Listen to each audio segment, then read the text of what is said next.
People claim to have witnessed miraculous events. It was some miracle that had saved my life. Even some skeptics have been turned into true believers. I am saying to you that from the scientific point of view, we could demonstrate that Nancy Fowler had really mystical experiences.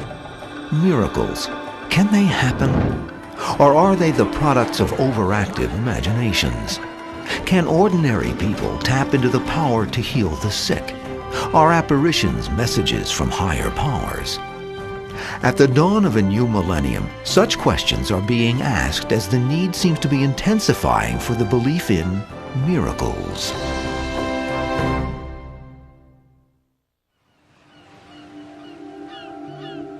To me, a miracle is a happening where God intervenes. It's something that's not natural, but it happens. And I've experienced, this through my lifetime. April 12th, 1944.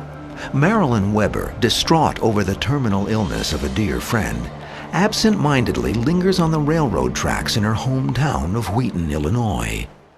I got to the last set of tracks, and I was shaken out of my lethargy to find a train coming right at me.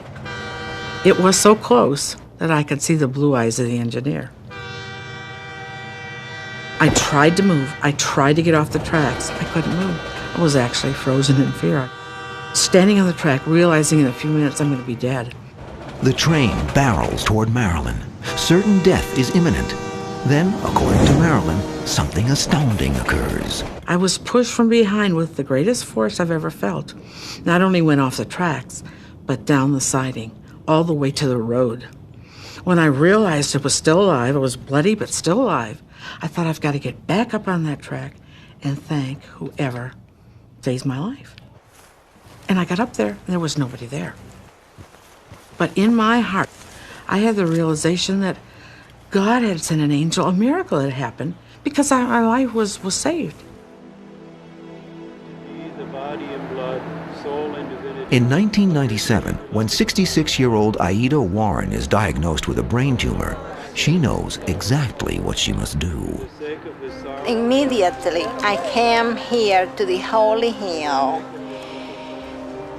and lay down on the stone cross where the crucifix is and pray to Jesus. I went back to have my test done again. And I was relieved when my doctor called me that the brain tumor was not there. Did Aida Warren receive a spontaneous healing? Did Marilyn Weber actually experience a miracle? Do these extraordinary kinds of events happen, or are they merely happenstance? I think happenstance is a thing that does happen. You're at the right place at the right time. Something happens, and you escape what you felt would be a sure death. The very notion of miracles stirs a fascination in people of all backgrounds and beliefs. Tales of miracles, visitations by angels, and miraculous healings have been woven into the fabric of human existence since our earliest recorded histories. The Bible refers to these remarkable abilities as gifts. The Bible itself does not say that gifts are just given for any reason. It says they're given as a sign to prove that the one working the miracle is speaking from God. Now, personally, I accept the fact that God still works miracles, and I believe I've seen some acts of healing. Angels have been making a comeback in popularity, and I think many people are looking for some form of guidance, and an angel is a preferable guide to a demon. And I think they are trying to find some direction forward, and the angel hopefully helps them in that quest. Some believe history's greatest healer and miracle worker was Jesus Christ. The Bible chronicles his many supernatural feats. He came to the pool of Bethesda. There were many, many people that were sick and lame there. He picked one. He picked the one that was the most deformed and crippled. And Jesus simply asked him, "Do you wish to be healed?" And Jesus said to him, "Rise, take up your pallet, and go on walking." And it says he literally leaped to his feet. The story of Lazarus is another example of Jesus' astonishing gift for miracles. As the tale is recounted in the book of John, chapter 11, Jesus pays a visit to his friend Lazarus, dead for 4 days, his body placed in a cave behind a heavy rock. He said, "Roll back the stone." And when they did, he simply shouted out, "Lazarus, come forth." And it said that he came forth wrapped in his grave clothes. And Jesus said, "Loose him and let him go." Jesus and his disciples are said to have performed numerous miracles and healings during their lifetimes. But the Bible is not the last word on this kind of extraordinary event. I have heard people say that miracles kind of stopped when all the apostles had died and Christ had died. There were no more miracles because miracles were needed only to begin the church. And from that point on, nothing like that ever happened. I don't believe that's true at all. History has shown that mystics, visionaries, and miracle healers often arise from the unlikeliest of places. This was certainly true for the celebrated Edgar Cayce. Cayce is born on a farm outside the tiny town of Hopkinsville, Kentucky in 1877. From an early age, he speaks of having visions and being able to commune with deceased relatives and angels.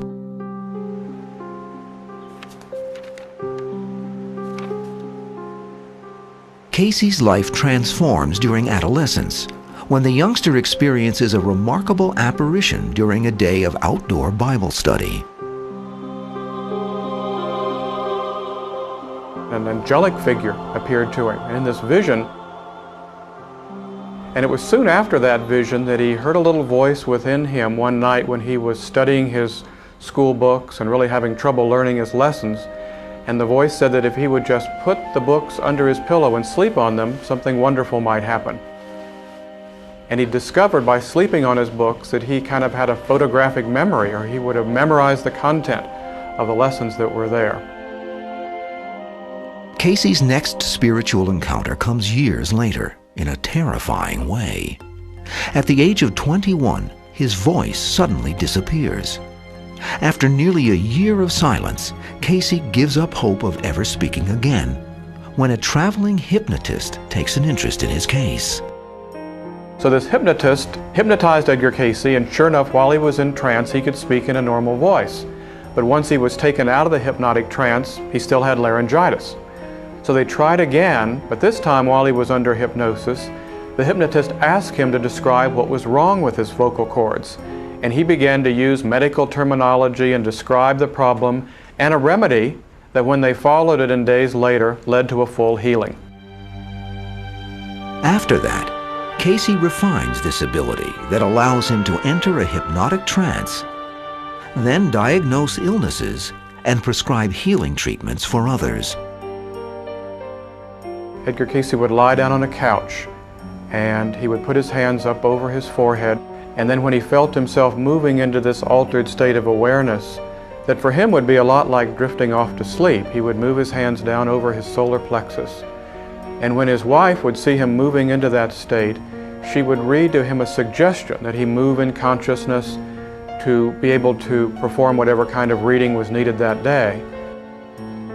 A stenographer often stands by to record Cayce's impressions while in this sleep-like state on the borders of the unconscious. And a typical reading might last anywhere from 10 to 20 minutes or more. And then when it was finished, his wife would read to him a suggestion that he regain his normal waking consciousness, and it would look much like a man waking up from a nap. When some of Casey's patients begin to get better, word of his abilities quickly spreads.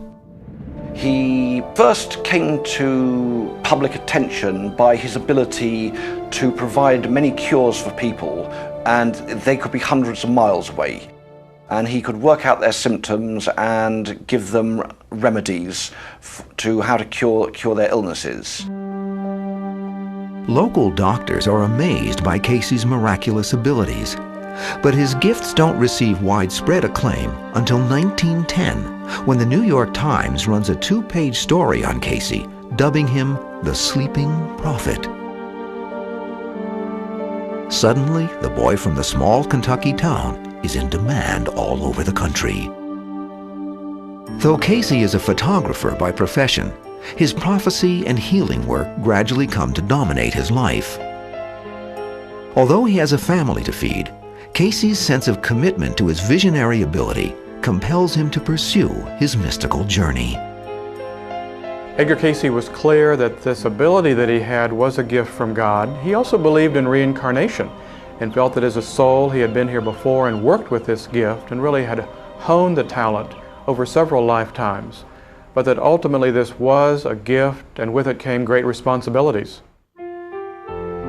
In 1922, Casey decides to follow an intuition and moves his family to Virginia's eastern seaboard to continue his healing.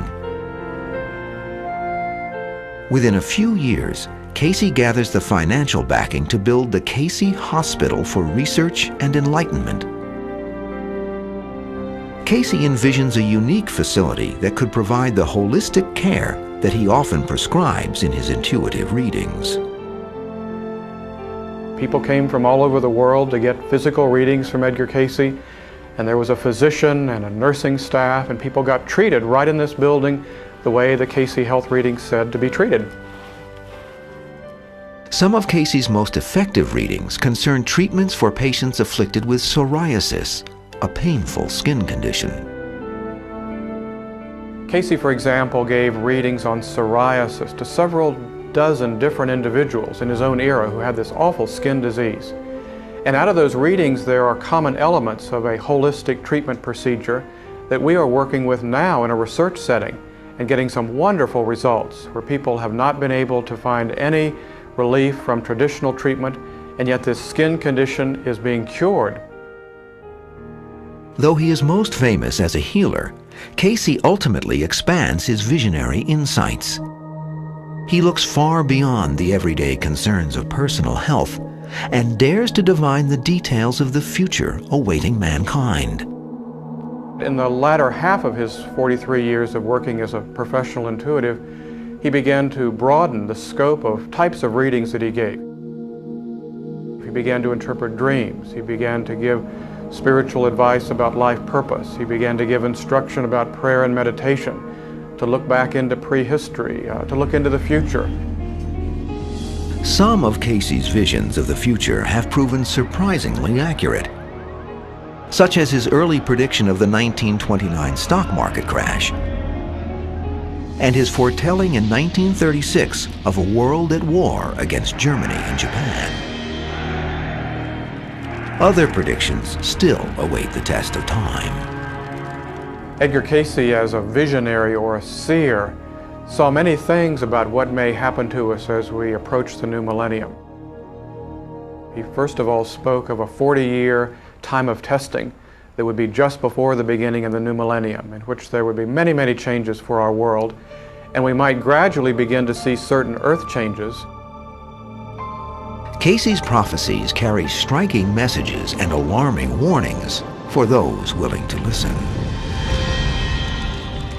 Casey describes a world racked by cataclysmic changes. He speaks of land arising, coming up out of the Atlantic Ocean. He talks about a shifting of the poles of the earth, the rotational axis of the earth. He also foresaw many interesting things for the turn of the centuries, including the return of the lost continent of Atlantis, major earth changes where great swathes of North America, Japan, and Europe vanish underneath the seas. The visions Casey detailed could already be well underway. Yet these predictions seem restrained when considered in the light of one of Casey's most startling dreams. He saw himself born again in the year 2158, so it was the 22nd century, and he was living in Nebraska as a boy, and he remembers in this dream that the seacoast came all the way to Nebraska. Despite the bleak outlook of Casey's prophecies, some experts caution that the visions do not offer a definitive outcome, but just one possibility of what our future can hold. And so in Edgar Casey's prophecy, there was always the sense that we are shaping and creating the future. And so even his visions of destruction for the world, or for parts of the world, I think were really just a way of him reading what was likely to happen if we continued down a certain pathway that he was afraid we might follow. There are others who remain unconvinced of Casey's healing and psychic abilities.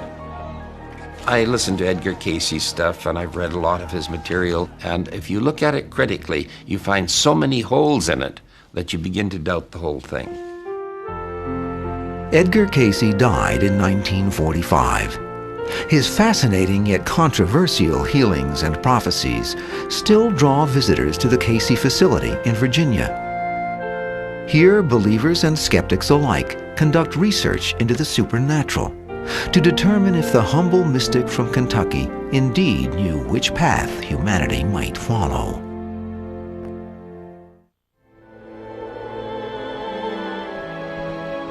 I believe a miracle is any time you and heaven touch. A time when you know that you know that you know that God has put his hand on you for a special reason. Over the centuries, many have claimed to witness miracles in the form of visitations from apparitions of Jesus and the Virgin Mary. The most infamous of these events occurs in Portugal in 1917.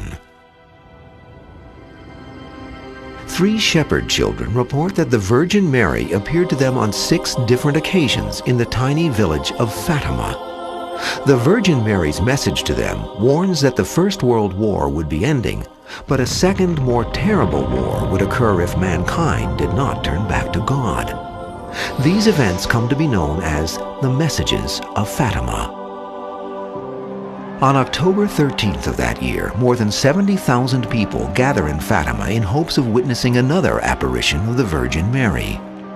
Believers and non-believers alike watch in awe as the sun seems to dance and change shape and size before their eyes. But modern-day skeptics profess doubt due to a lack of corroborating proof. These people say the sun is spinning closer and closer to the earth, and on and on and on it goes. No observatory had any record of this. No one else saw it except this group of people there.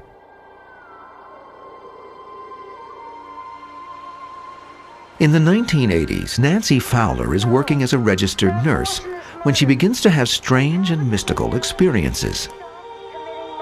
In February and November of 1987, the image of Jesus Christ appears to her, giving Nancy the following mission: to bear witness that I am the living Son of God.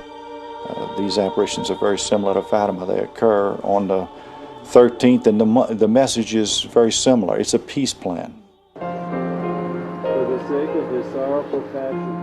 The messages from this series of visions leads Nancy to a house outside of Atlanta, where she builds an altar of stones and a wooden cross on the hill behind the home.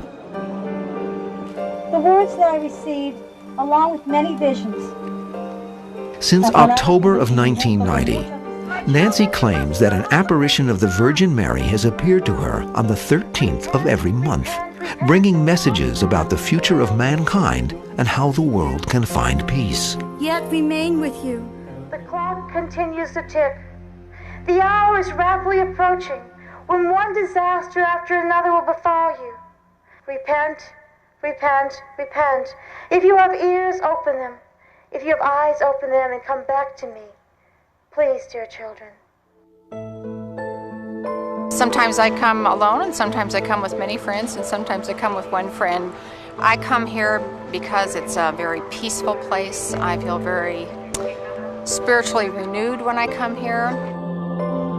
After thousands of believers like Kathy McCall flock to Holy Hill to hear these messages, Nancy is subsequently directed to what is now called The Farm at Conyers, Georgia.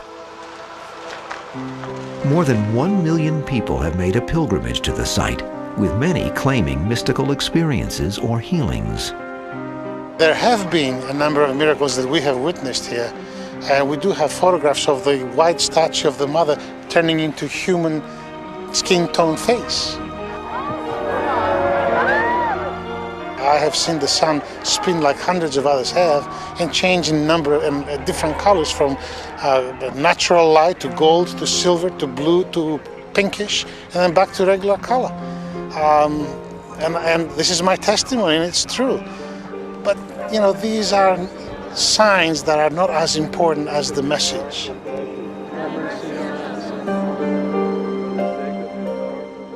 I've had so many metals and stuff that's turned gold in my hands. It's incredible. And it's ongoing. The belief and the presence is very, very strong here. But there again, it's faith that's going to speak. If you don't have the faith, they'll never have the faith. If you got the faith, faith will move mountains, and it does. Dr. Richard Castanon comes to the farm seeking more than faith. He needs verifiable proof. Well, I am a man who studies the brain, the behavior, and because I was atheist and I was curious in the case, I wanted to know what happens when a person says, I am seeing the Blessed Mother or Jesus. In 1993, Castanon is part of a team that conducts a series of medical and scientific tests on Nancy while the appearance of an apparition is taking place.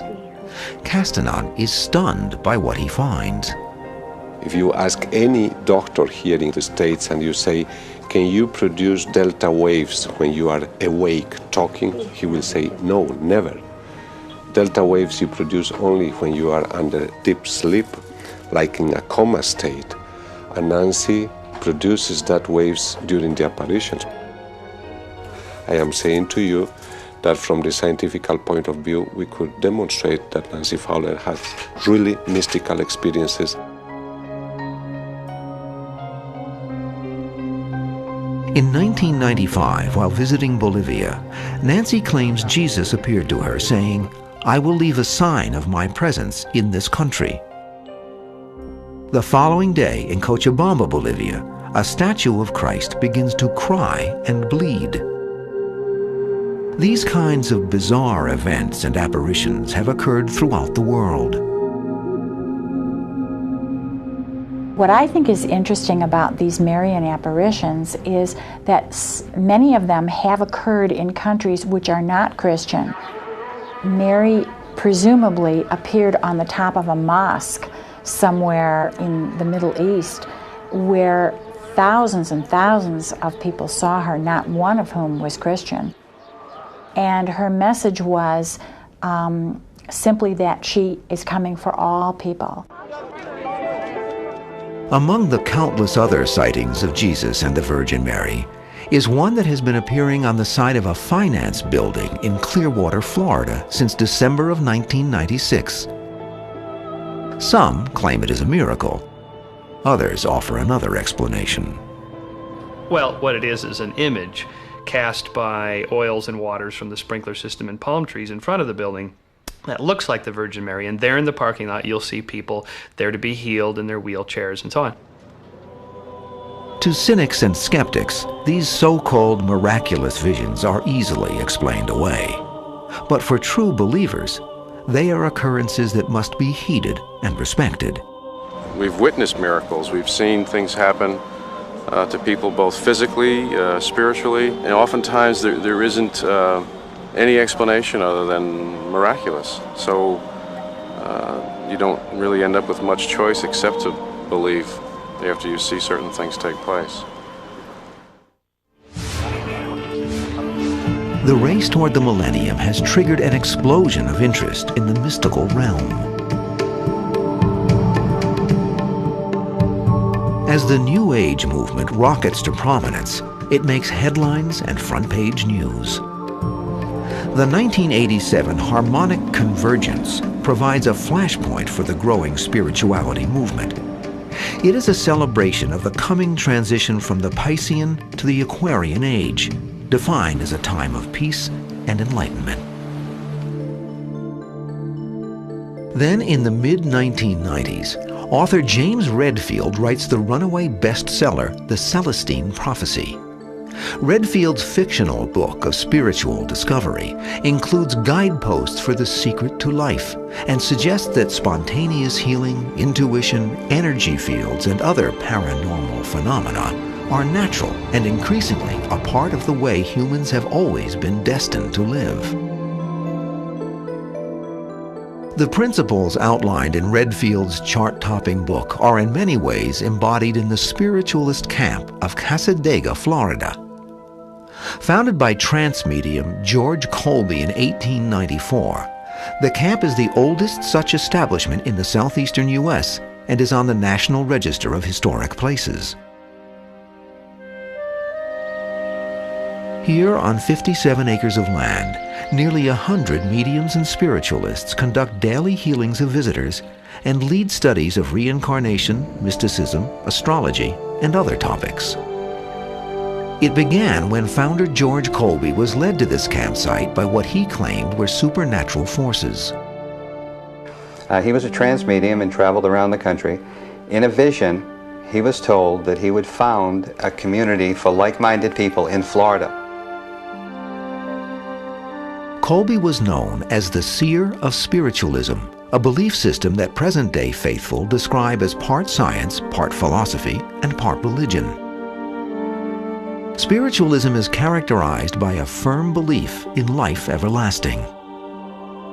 According to the mediums of Cassadaga, early spiritualist Colby was a trailblazer in many respects.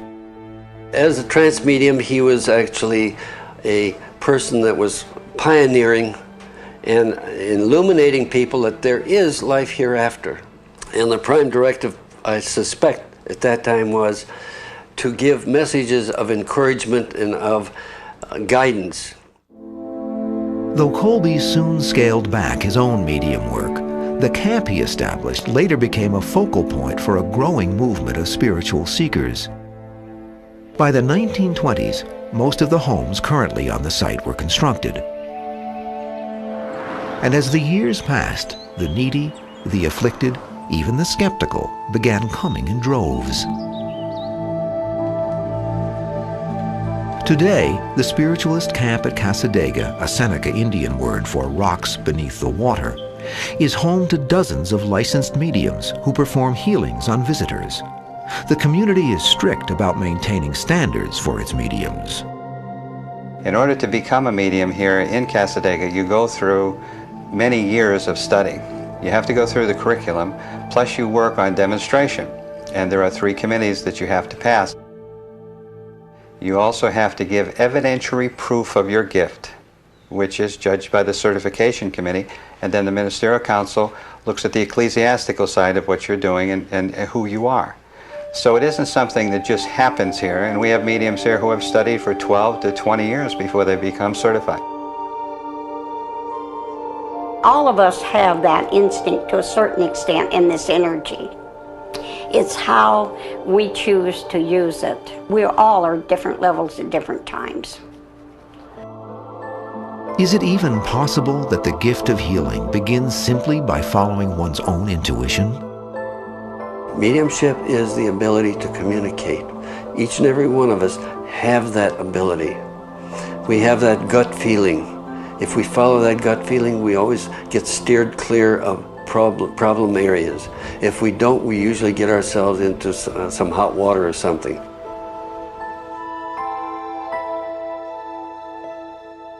Many of the mediums living and working at Cassadaga have inspiring and astonishing stories to relate about healings that have supposedly occurred at their camp. A girl came in that had scars on her hand. She was about a 12-year-old girl, and I mean, she had bad scars. I had her hold her hand out, and I visualized the scar's going away. And we held there for about 5 minutes. And when she withdrew her hand, the scars were gone. I think that that might be classified as a miracle at that time, but now I know it's a function of natural law, because we were both visualizing it to be cleaned and cleared. Yet even though the mediums at Casadega can cite success stories of miraculous healing, they caution their visitors not to abandon conventional medicine. I want you to go to the doctors. If you need to go to the doctors, I'll be right with you on that. But also, if you've been to the doctors 100 times and they're not going anywhere, I want you to come to me also. And let's see what other path you might want to adventure to. Because, you know, there's all kinds of healing out there. And usually I'm called in when the medical field can't figure out what to do. More than 70,000 visitors pass through Casadega each year. Not all of them arrive with an open heart or mind, yet the unique experience of visiting the camp often changes them. One of the amazing things is that the people who come, the skeptics who come, leave believers. We're not here to convince you, we're here to serve where we can. The mystics and mediums of Casadega see the coming millennium as a time of great spiritual awakening and healing, not necessarily a time of catastrophe and destruction. I personally believe in the divine law, and I do not feel that there's going to be a big disastrous thing that's going to wipe out all. We have disasters, that will always be, but the year 2000, the new millennium coming in, will be a lot what people want it to be and thoughts.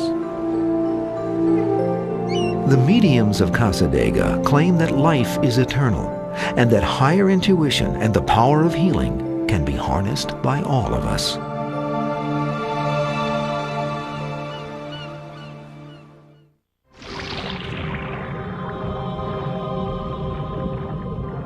According to Gallup, most people do believe in miracles. And more interesting, most people have begun to believe in miracles over the last decade or so. Are miracles indeed occurring more as we move closer to the millennium? Or is this perception the construct of our overactive imaginations? Could miraculous events be happening all around us every day?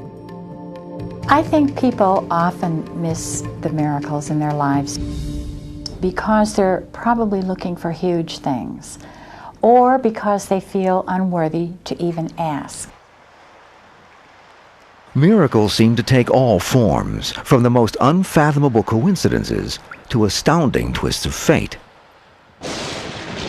Some seem to have no possible rational explanation, or perhaps they do. Miracles are, by their nature, an amazing happening which can't be explained at that moment in time, but with the benefit of study and hindsight, they do become they may well have rational explanations. Still, many researchers feel that even scientific explanations do not explain away all of these events. I think the danger of modern science is that it's become a kind of religion in its own right.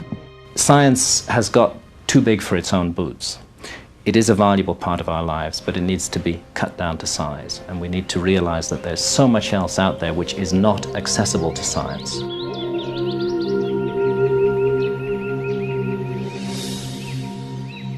I think that there are more reports of angels and miracles now, not only because there are more, I do think there are more, but also because people are more willing to stand up and say, I've had a miracle, I've had something wonderful, I've had a healing.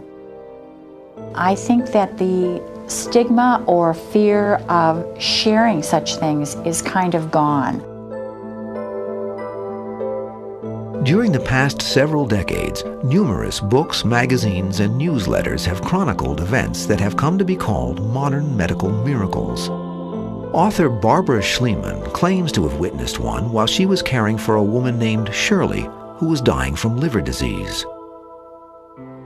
My first experience with miracles, I was working as a nurse in a small hospital in northern Illinois, caring for a woman who is in her early 30s, was dying of alcoholic cirrhosis of the liver. And I remember how difficult it was to care for her because she was in a coma. Doctors believe Shirley has less than 24 hours to live. Barbara becomes surprised when a fellow nurse approaches her with a distinctly non-medical idea. She said, "You know, I don't believe that Shirley's supposed to die this way. I believe in miracles, and I believe that if we pray for her, that everything would be all right." Well, I thought that was the most irrational and unscientific thing I had ever heard another nurse say.